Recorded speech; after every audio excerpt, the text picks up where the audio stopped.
So I don't know what kind of bird he is or anything, but yeah, he's got no feathers. Tell you what, let me get, what was your name again? Let me get your phone number. I'm gonna give your number to a volunteer down there and he can come and get it from you. What's the value of a single wild heartbeat?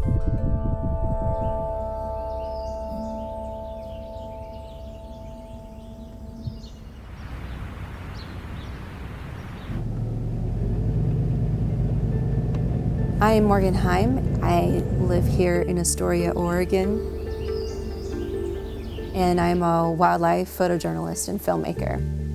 My job takes me all over the world, and I get to see a lot of incredible wildlife, but the stories and the questions and the people working here at home are just as important. I heard about this rescue center that was the only one of its kind working on the North Coast here. I'm Josh Samantha. I'm the Executive Director of the Wildlife Center of the North Coast. I'm a licensed wildlife rehabilitator, and I have been for the past 9 years. I knew I wanted to come to a place like this, and when I met Josh, I couldn't believe his story. I couldn't believe that he was like 27 years old and working as the Executive Director, that he started when he was 16.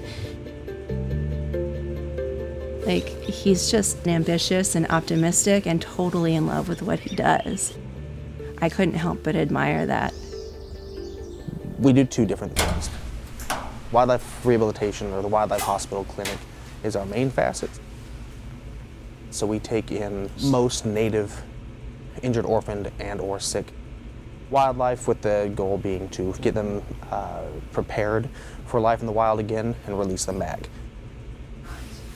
A lot of hit by cars. 70% of intakes were due to human impacts. So that in itself is a statistic that shows that wildlife rehab is necessary in terms of keeping these species going.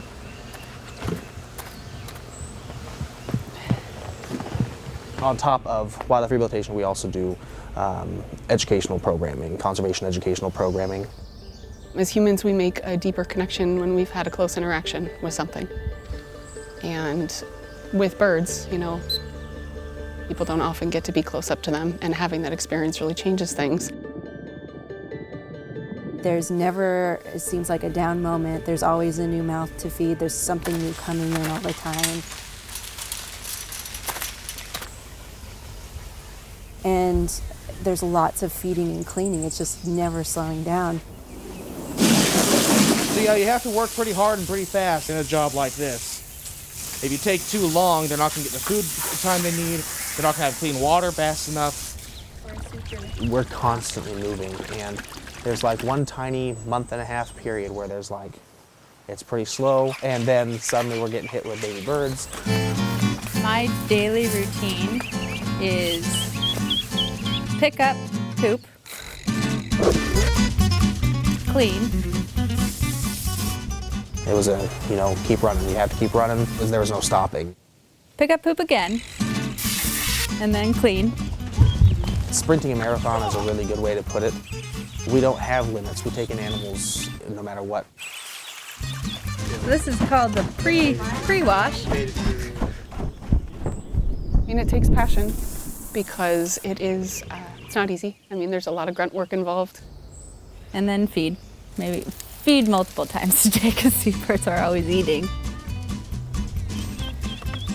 It's a part of the job. And I love it. The cutting of mice is probably the messiest. Are you ready to do this? Okay, here you go. Oh, You man. did it.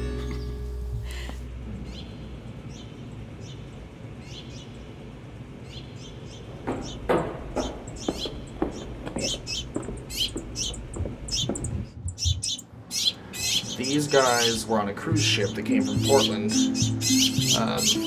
and their mom was gone, of course. We'll be releasing them the next week or two back to the wild. I don't think I'm any more deserving of a heartbeat than the robin that comes in caught by a cat.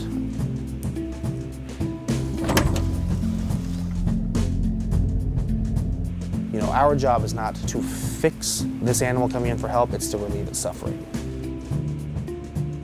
And a lot of the times, relieving suffering means, humane euthanasia.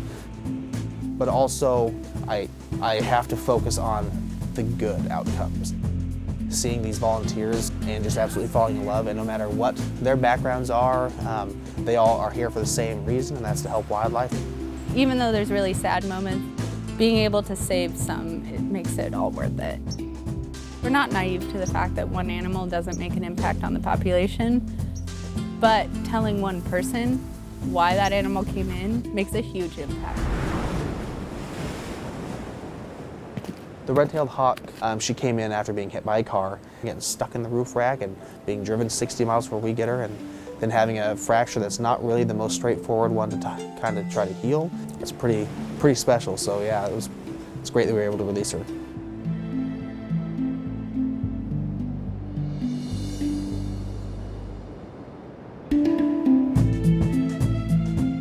Josh's drive and passion for the organization and the mission is extraordinary.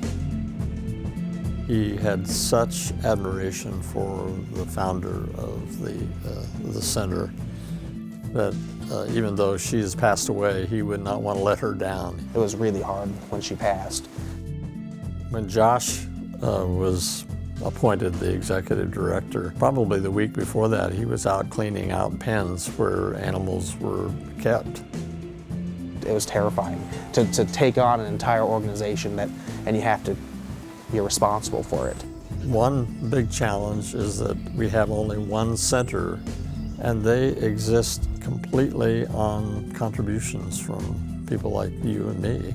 Funding is always a need, an area of major need, and you look around here and there are enclosures that need to be rebuilt, and there are always more needs, and I don't have the right words to say, oh my God, we need money. So what training did he have to be an executive director for an organization like this? His training was his passion. It's always a big question mark for us whether or not, we're still going to get those donations we got last year. My hope is that people start to realize the impact that we can have. If you're passionate about wildlife, definitely get out there and hop in because you can make a difference. Places like the Wildlife Center of the North Coast exist because people care about what they're doing. So much of what keeps them running are just small individual donations by random people from all over. Here's something really tangible that you can do, that you give, you help. It's as simple as that.